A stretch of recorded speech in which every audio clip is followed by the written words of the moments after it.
what if the terrorist attacking your city was your own government? In 1962, the U.S. Joint Chiefs of Staff signed a plan. They didn't want to kill enemies. They wanted to kill Americans. They planned to hijack planes, bomb Miami, and blame it all on Cuba. This is not a conspiracy theory.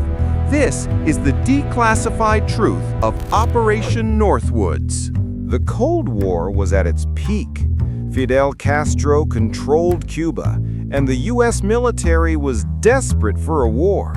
But they had a problem. America couldn't strike first without looking like a monster to the rest of the world.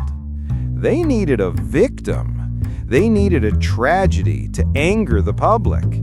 And since a tragedy wasn't happening, they decided to manufacture one. Now, you might think this was just a loose idea discussed over coffee.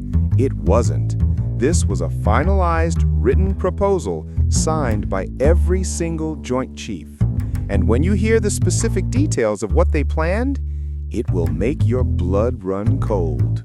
The document, labeled Justification for U.S. Military Intervention in Cuba, listed specific targets. Idea number 1, blow up an unmanned American ship in Guantanamo Bay. Idea number 2, stage a terror campaign with real plastic explosives in Washington, D.C. and Miami. But blowing up a ship sounds bad. Wait until you see the plan for the airplanes. This is the part of the document that terrified historians. The generals proposed using a commercial airliner carrying unsuspecting passengers. The plan was to swap this plane mid-air with an exact replica, an empty drone. The real plane, with the people inside, would be secretly landed and hidden. The drone would continue flying and then be remotely detonated over Cuban waters. To the world, it would look like Cuba shot down a plane full of American tourists. This plan had the green light. It only needed one man's signature, President John F. Kennedy. He read the file, and he rejected it. Kennedy removed the general who proposed it. But a year later, Kennedy was dead.